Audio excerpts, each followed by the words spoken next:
नमस्ते everyone, Monika astrology में आपका बहुत-बहुत स्वागत है। आज हम चर्चा करने जा रहे हैं कर्क लग्न की और मार्च महीने के राशिफल की। सबसे पहले बात करते हैं ग्रह गोचर की। शुक्र 12 मार्च को मेष राशि में प्रवेश करने जा रहे हैं। मंगल 13 मार्च को मिथुन राशि में प्रवेश करेंगे। बुध जो है वो 16 तारीख को मीन राशि में प्रवेश करने जा रहे हैं और सूर्य 15 तारीख को मीन राशि में प्रवेश करेंगे। ये ग्रह गोचर है इस महीने के। सबसे पहले शुरुआत करते हैं आपके लग्न से। कर्क लग्न और लग्न का स्वामी है चंद्रमा, जो अलग अलग राशियों में और नक्षत्रों में भ्रमण करते रहते हैं, मगर लग्न के ऊपर गुरु की दृष्टि है। तो एक तरह से मुझे लगता है कि काफी आपको योग्य मार्ग दिखाने में सक्षम है। मगर मुझे ऐसा लगता है कि आपको कोई भी काम करते हैं वहां पर एक तरह से जो भी निर्णय है वो शुरू के 13 दिन के अंदर फिर भी बेहतर परिस्थिति में कहूंगी कि जहां पर आप जो भी डिसीजन लेते हैं वो काफी फायदेमंद रहेंगे। मगर इस महीने में बहुत बड़े रिस्क लेने से आपको बचना चाहिए, भले वो इन्वेस्टमेंट के पॉइंट ऑफ व्यू से हो या कोई भी प्रकार के ऐसे निर्णय जहां पर आप जॉब में चेंज करने की कोशिश करें या जॉब छोड़कर कहीं पर जाने की कोशिश करें। तो इस प्रकार की चीजों को, बहुत रिस्क टेकिंग एटीट्यूड को इस महीने मत रखिएगा। जहां पर भी है वहां पर स्थित रहकर कार्य करेंगे तो बेनिफिट्स है और वहां पर आप सही निर्णय भी ले पाएंगे। सेकंड हाउस की बात करते हैं। सेकंड हाउस का स्वामी है सूर्य, जो आपके अष्टम भाव में है, उसके बाद वो नवम भाव में रहेंगे। तो मुझे ऐसा लगता है कि ये जो शुरू के 15 दिन का समय है वहां पर कोई भी प्रकार के इन्वेस्टमेंट आप करते हैं तो सेविंग्स कहीं पर भी आप इन्वेस्ट करते हैं तो थोड़ा सा आपको सोच समझ के करना चाहिए। उसके बाद भाग्य का सपोर्ट आपको मिलेगा। तो सूर्य अष्टम में जब भी होते हैं तो वो इतना फेवरेबल रिजल्ट्स नहीं देते। खुद के घर को देख रहे हैं तो वो नुकसान भी नहीं देंगे, मगर मुझे लगता है कि रिस्क नहीं लेना चाहिए। बाकी आप इन्वेस्टमेंट जो भी करें आप सेफ जोन में रहकर करें तो बहुत अच्छा है। एक चीज जरूर कहूं कि किसी को उधार पैसे देने से आपको बचना चाहिए। दूसरी चीज, फैमिली के अंदर मुझे ऐसा लगता है कि शुरू के जो 15 दिन का समय ऐसा है कि जहां पर क्लैशेस होने की संभावनाएं हैं। अपनी वाणी को बहुत नियंत्रण में रखिएगा, क्योंकि शनि और सूर्य और बुध की जो युति है ये कुछ हद तक जो है फैमिली के अंदर, वाणी के अंदर काफी क्लैशेस करवाती है और अष्टम भाव में है। तो ये कहीं ना कहीं कुछ हेरिडिटी से कनेक्टेड, प्रॉपर्टी से रिलेटेड कोई झगड़े हो सकते हैं। ऐसी कोई भी स्थिति है तो वहां पर आपको बहुत शांति से डील करना पड़ेगा। तो ये चीजों में थोड़ा सा आपको ध्यान रखना पड़ेगा। थर्ड हाउस की बात करते हैं। तृतीय भाव का स्वामी अष्टम भाव में और बाद में नवम भाव में और खुद के ही घर को देखते हैं। कोई भी प्रकार का अगर आप स्थान परिवर्तन करना चाहते हैं या ऐसी कोई भी सिचुएशन है कि जहां पर आप कोई नया इनिशिएटिव लेना चाहते हैं, तो ऐसी स्थिति में एक ही चीज कहूंगी कि मुझे लगता है कि इस महीने कोई भी प्रकार के परिवर्तन को अगर अवॉइड किया जाए तो ज्यादा अच्छा है। अगर बहुत ही जरूरी है कि जहां पर आपको जाना ही है और चेंज बहुत ही नेसेसरी है, तो वहां पर कंफर्ट जोन आपको इस महीने नहीं मिलेगा। थोड़ी सी जो कहते हैं ना कि मानसिक तरीके से आप स्टेबल महसूस नहीं करेंगे, क्योंकि इनिशियली 16 दिन तक जो सूर्य शनि और बुध की युति है वो अष्टम भाव में है। उसके बाद नवम भाव में है तो वो बुध काफी नीचस्थ पोजीशन में है, मगर खुद के घर को देखते हैं। बहुत जरूरी हो तो 16 तारीख के बाद ऐसी कोई भी परिवर्तन को स्वीकार कर सकते हैं, मगर कंफर्ट जोन नहीं मिल पाएगा। कुछ कॉम्प्रोमाइजेस के साथ आपको चीजों को एक्सेप्ट करना पड़ेगा। अगर रिक्वायर्ड नहीं हो तो आप कोई भी प्रकार के ऐसे निर्णय को अवॉइड कीजिए। और जहां पर भी है वहां पर आप बहुत अच्छे से कार्य कर पाएंगे। और मुझे लगता है कि जैसे ही 16 तारीख निकलती है तो भले ही बुध नीचस्थ है मगर भाग्य स्थान में है और गुरु और सूर्य के साथ है, तो ये आपको बहुत अच्छी ट्रैवलिंग भी करवाएंगे। आप जहां पर कार्य कर रहे हैं वहां पर आपको ट्रैवलिंग का बहुत मौका भी मिलेगा, बहुत नई चीजें सीखने का भी मौका मिलेगा। तो ये एक बहुत, एक तरह से कहा जाए ना कि एक अच्छी स्थिति है चीजों को सीखने के लिए। और कोई भी प्रकार का मुझे लगता है रिस्क टेकिंग एटीट्यूड इस महीने नहीं रखना चाहिए आपको। फोर्थ हाउस की बात करते हैं, चतुर्थेश जो है इनिशियली भाग्य स्थान में गुरु के साथ है, उसके बाद वो राहु के साथ है। प्रॉपर्टी से कनेक्टेड कोई भी डिसीजन अगर आप लेना चाहते हैं तो देखिए, वैसे शुक्र खुद के घर को देखेंगे तो वो नुकसानदायक नहीं है, मगर शुक्र राहु के साथ है, तो मुझे लगता है कि अगर ऐसा कोई निर्णय आप लेना चाहते हैं तो शुरू के 12 दिन के लिए बहुत अच्छा है। उसके बाद मुझे लगता है कि कुछ प्रॉपर्टी आप जो भी लेंगे वहां पर काफी लग्जरी और ओवर एक्सपेंसेस होंगे। तो क्योंकि शुक्र राहु की युति जो होती है वो व्यक्ति को बहुत जो कहते हैं ना कि जिसमें काफी कंस्ट्रक्शन होते हैं, इंटीरियर होता है, डिजाइनिंग होती है, जो काफी लग्जरियस होती है, वैसी प्रॉपर्टी ज्यादा पसंद करते हैं। तो इस प्रकार की स्थितियों में आप अपने कंफर्ट जोन से ज्यादा चीजों की तरफ चले जा सकते हैं। तो ऐसी स्थिति में थोड़ा मुझे लगता है कि जितनी आपकी परिस्थिति है या जो भी आप डिसीजन लेना चाहते हैं उसके अंदर उससे बहुत ज्यादा ऊपर तक चला जाएगा। तो ऐसी स्थितियों के अंदर डिसीजन लिया जा सकता है, मगर 1 से 2 जन की एडवाइस लेकर कार्य कीजिएगा। आप ऑलरेडी किसी प्रॉपर्टी को ले चुके हैं तो वहां पर रिनोवेशंस करवा सकते हैं, और ऐसी स्थितियों में आपको काफी इंटरेस्ट भी होगा। और ये महीना जो होगा ना, जहां पर मुझे ऐसा लगता है कि 12 तारीख के बाद आपके अंदर काफी लग्जरियस एक्सपेंसेस की इच्छा होगी। आपको कुछ कार लेने की इच्छा हो सकती है, तो वो भी इच्छा आपकी पूरी हो सकती है। तो बट अपने खर्चों को बहुत नियंत्रण में रखिएगा, क्योंकि मुझे ऐसा लगता है कि ये शुक्र राहु की युति व्यक्ति को बहुत एक्सपेंसेस की तरफ ले जाती है। उसको काफी हायर लाइफस्टाइल की तरफ, उसके थॉट्स भी काफी हायर लाइफस्टाइल की तरफ रहते हैं, लग्जरी की तरफ रहते हैं। तो वहां उसको थोड़ा कैलकुलेटिव होकर चलना चाहिए, मन भ्रमित नहीं होना चाहिए। यहाँ पर पंचम भाव की बात करते हैं। पंचमेश मंगल जो है वो शुरुआत में 13 दिन तक लाभ स्थान में है, बाद में 12वें घर में है। तो मुझे लगता है कि जो भी स्टूडेंट्स हैं उनके लिए शुरू के 13 दिन का समय बहुत अच्छा है। उसके बाद 12th हाउस में है, तो विदेश जाने के लिए अगर कोशिश कर रहे हैं कोई भी स्टूडेंट्स, तो उनके लिए वो परिस्थिति बेटर रहेगी 13 तारीख के बाद की स्थितियां। और यहाँ क्या होता है, मंगल शत्रु स्थान में जाएंगे, तो आप थोड़ा सा मेक श्योर कर देना कि आप जो भी करियर के लिए जा रहे हैं वहां पर शुरू के 13 दिन में निर्णय लिए जाए तो ज्यादा बेटर है। मुझे ऐसा लगता है कि जो भी टेक्निकल डिपार्टमेंट में है, मेडिसिन के अंदर है, फाइनेंस के अंदर है, उनको ज्यादा लाभ होगा। कोई भी लव रिलेशनशिप है वहां पर 13 तारीख के बाद मुझे लगता है थोड़ा सतर्क रहने की स्थिति है, क्योंकि वहां लव रिलेशनशिप में ब्रेकअप की परिस्थितियां क्रिएट होती है।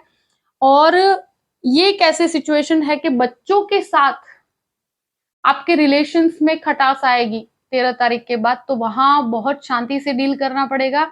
चाइल्ड एक्सपेक्ट भी कर रहे हैं, तो 13 तारीख के बाद आपको अपने स्वास्थ्य का बहुत ध्यान रखना पड़ेगा और ट्रैवलिंग अवॉइड कीजिए। 6th हाउस की बात करते हैं। 6th लॉर्ड जो है गुरु बन के भाग्य स्थान में, 12th लॉर्ड के साथ युति होगी 16 तारीख के बाद। तो मुझे लगता है कि अगर कोई लोन लेना भी चाहते हैं आप, तो वो 13 तारीख के पहले लीजिए तो ज्यादा अच्छा है। और दूसरी एक चीज जरूर कहूंगी कि मंगल की दृष्टि यहाँ पर पड़ते ही लोन्स की परिस्थितियां क्रिएट होती है, और उस टाइम पे जो लोन लिया जाता है वो जल्दी पे ऑफ नहीं कर पाते। तो इनिशियली 13 दिन तक आप अगर लेते हैं, क्योंकि शुरू में भी मंगल की दृष्टि तो यहाँ पर है ही, मगर बाद में वो सप्तम दृष्टि होगी। लोन्स अगर अवॉइड करेंगे तो सबसे बेहतर है, क्योंकि यहाँ पर 12th लॉर्ड और 6th लॉर्ड की युति होती है। तो लोन्स पे ऑफ करने के लिए बहुत अच्छा है, मगर लोन्स लेने की प्रक्रिया से अगर आप इस महीने बचे तो बहुत अच्छा है। जितना दूर रहेंगे उतना अच्छा है, क्योंकि ये परिस्थिति ऐसी है कि जहां पर बहुत रिस्क नहीं लेने चाहिए। अगर आप भाई बहनों के साथ मिलकर भी कोई बिजनेस कर रहे हैं तो वहां पर भी उस परिस्थितियों को अवॉइड करना चाहिए। शत्रु यहाँ पर हावी होने की कोशिश करेंगे, मगर मंगल के परिवर्तन की वजह से 13 तारीख के बाद वो हावी नहीं हो पाएंगे, तो एक बेहतर परिस्थिति है।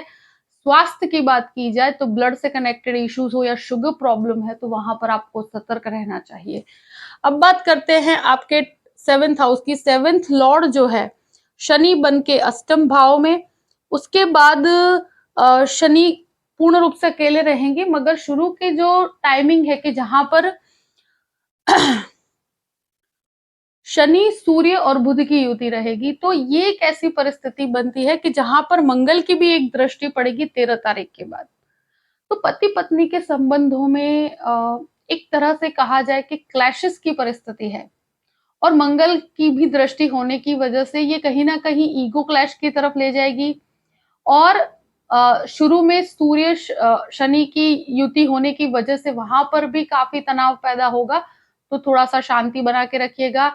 कोई भी प्रकार का पार्टनरशिप है तो उसको अगर अवॉइड किया जाए तो ज्यादा अच्छा है। मुझे लगता है कि एटलीस्ट शुरू के 15 दिन तक तो ऐसी कोई भी प्रकार की पार्टनरशिप को अवॉइड करे तो अच्छा है। अब बात करते हैं अष्टम भाव की। अष्टम भाव में शनि, सूर्य, बुध तीनों की ही युति है, तो लाइफ पार्टनर के स्वास्थ्य का भी बहुत ध्यान रखना, क्योंकि 12th लॉर्ड और सप्तमेश की युति अष्टम भाव में है।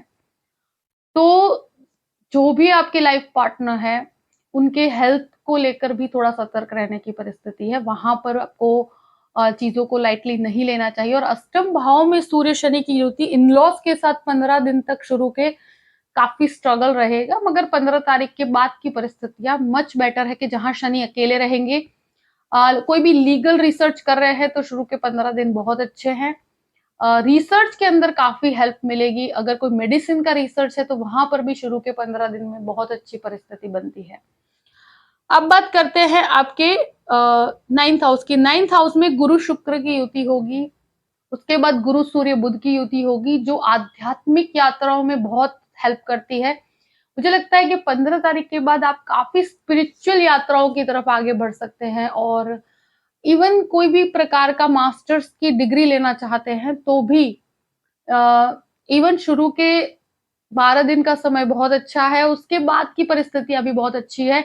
कोई गवर्नमेंट कनेक्टेड कोर्स करना चाहते हैं तो 15 तारीख के बाद की मास्टर्स की डिग्री करना चाहते हैं तो उसमें काफी हेल्प मिलेगी।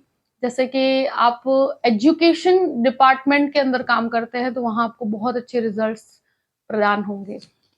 अब बात करते हैं आपके दशम भाव की। दशमेश जो है वो शुरू के 13 दिन तक आपके 11वें स्थान में, एक बहुत अच्छी परिस्थिति। उसके बाद 12th हाउस में यहाँ शुक्र राहु की युति बनती है, तो मुझे ऐसा लगता है कि अभी बहुत चेंजेस नहीं करने चाहिए। आपको शुरू के 13 दिन तक मंगल का पूर्ण रूप से सपोर्ट है। मेडिसिन वालों के लिए बहुत अच्छा है। शुक्र राहु की युति फूड बिजनेस वालों को, केमिकल बिजनेस वालों को बहुत हेल्प करेगी। जो अगर इस तरह की लाइन में है तो 13 तारीख के बाद की परिस्थितियां उनके लिए बहुत फेवरेबल है। जो भी लोग मल्टीनेशनल कंपनी में काम करते हैं उनके लिए 13 तारीख के बाद की परिस्थितियां अच्छी है।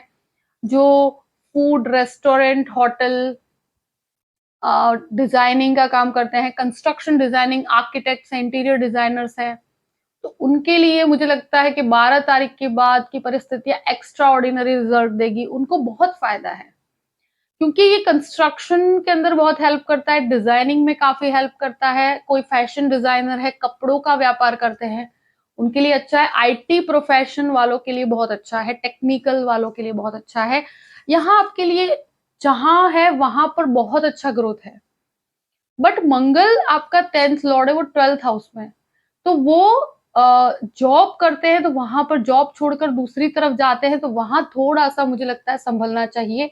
पार्टनरशिप नहीं करते हैं तो वहां संभलना चाहिए, मगर जो ऑलरेडी कर रहे हैं, जिसमें आप ऑलरेडी इन्वॉल्व है, उसमें आपको काम बहुत अच्छा मिलेगा। वहां आपके लिए काफी अच्छी सफलता है। इन्वेस्टमेंट करते समय या फॉरेन इन्वेस्टमेंट करते समय आप 13 तारीख के बाद थोड़ा सा संभलिएगा, क्योंकि बाहरी कहते हैं ना कि आउटर ब्यूटी को देखकर आप, या बहुत चकाचौंध को देखकर इन्वेस्ट करते हैं तो वहां आपको सतर्क रहना चाहिए कार्यस्थल में। 11th हाउस की बात करते हैं। 11th लॉर्ड 10th हाउस में राहु के साथ है, ये लाभ की परिस्थिति है। शुक्र का प्लेसमेंट 10th हाउस में काफी अच्छे रिजल्ट्स देगा, आपको लाभ देगा, लाभ में वृद्धि देगा, फाइनेंशियल इनकम में बढ़ोतरी होगी। अब बात करते हैं 12th हाउस की। 12th हाउस का लॉर्ड जो है वो बुध है, जो शुरू के 16 दिन तक 8th हाउस में, बाद में 9वें भाव में। देखिए यहाँ पर मुझे लगता है कंटिन्यूअस फॉरेन लैंड से कनेक्टेड स्ट्रगल रहेगा। अगर आप बाहर जाना चाहते हैं, विदेश जाने की प्रक्रियाओं में, थोड़े डिलेज हो सकते हैं, चीजें थोड़ी धीमापन लेकर आगे बढ़ेगी, और मंगल के कारण डॉक्यूमेंटेशन को काफी प्रॉपर रखेगा। बुध नीचस्थ है तो चीजों में डिले होगा, तो वहां मानसिक तनाव की स्थिति क्रिएट होगी। एक चीज जरूर कहूंगी कि फॉरेन लैंड से कनेक्टेड चीजों के अंदर काफी अच्छे लाभ प्राप्त होंगे। ट्रैवलिंग की अगर आप इच्छा रखते हैं तो वो भी आपके लिए काफी अच्छे योग लेकर बैठा हुआ है। लीगल मैटर के अंदर सतर्क रहना चाहिए, क्योंकि ये महीना कोर्ट कचहरी इस प्रकार की परिस्थितियों में शांति बना के रखना काफी प्रॉब्लम्स क्रिएट हो सकती है पूरे ही महीने। और शुरू के 15 दिन इस प्रकार की कोई भी परिस्थिति है, कोर्ट केस चल रहा है, तो वहां पर आपको कोई भी रिएक्टिव लैंग्वेज का यूज नहीं करना है, क्योंकि ये आपके लिए नेगेटिव रिजल्ट्स प्रदान करेगा। तो थोड़ा ध्यान रखिएगा, अपने खर्चों पे नियंत्रण रखिएगा। जो भी परिस्थिति है मैंने आपके सामने रख दी है। आई होप कि ये वीडियो आपको पसंद आया होगा। पसंद आए तो लाइक भी कीजिएगा और सब्सक्राइब भी कीजिएगा। अगर आप मुझसे कंसल्टेशन लेना चाहते हैं तो डिस्क्रिप्शन बॉक्स में मैंने अपना ईमेल आईडी दिया हुआ है, astrologymonica@gmail.com। आप उस पर मेल कर सकते हैं। मैं आपको पूरी ही जानकारी प्रदान करूंगी कि कैसे मुझसे कॉन्टैक्ट किया जाए और कैसे मुझसे कंसल्टेशन लिया जाए। अपनी परिस्थिति को ध्यान में रखते हुए अपने पूरे ही महीने को प्लान कीजिए और हमेशा खुश रहिए। Thank you so much. जय श्री कृष्ण।